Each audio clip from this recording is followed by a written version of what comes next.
Hey, Desmos friends. My name is Lauren, and I am here to show you my favorite Desmos feature. Mine's in the graphing calculator section of Desmos, and I found this favorite feature when I began teaching AP Calculus, and I looked at ways to try to graph the derivative for the very first time. And I don't know about you guys, but the first time I teach a course, I'm kind of bumbling through it and trying to make sense of what I'm doing as I'm rethinking and relearning and staying one day ahead of the kids. So this feature is actually one that one of my students showed me, and it's one that's kind of changed the way I think about derivatives and making sense of it. So let's just start with a graph.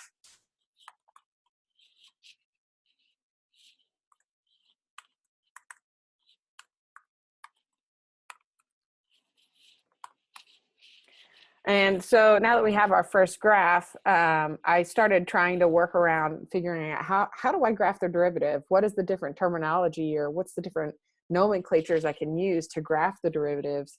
And so I started trying different ways of writing it out. And I found that when you tried to write it as a separate function, that that would only work, but it would only work sometimes. And I tried to figure out why. So if I wanted to find the derivative of f,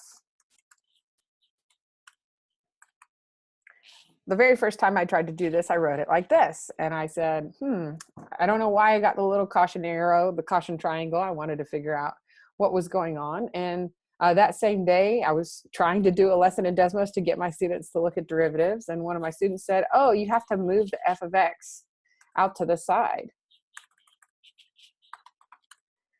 And it took me a while, actually probably almost another full year, to recognize why that was so important for students to be able to understand that dy dx is the derivative in terms of x with respect to y. And what does that make sense? How does that make sense of the nomenclature, the precision of vocabulary that students are using, and trying to make sense of the graph itself as they're typing it in on the left-hand side. So pulling f of x out and thinking about that derivative component of the function y with respect to x, making sense of that, I think was one of the biggest features that really helped me understand what a derivative is actually doing. So it was deeper than just figuring out how to type it into the function.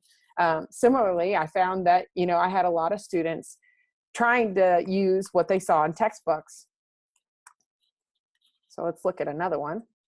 So if we look at e to the x cosine x, I wanted to be able to look at prime the way we use prime derivatives as well. And all of a sudden I realized, oh, you don't have to type equals, you don't have to type the function, you could just type prime.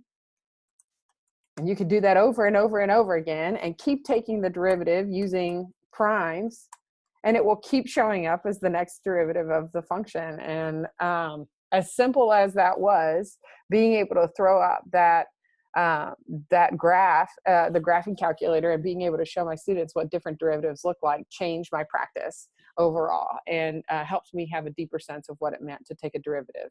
And so that is my favorite feature.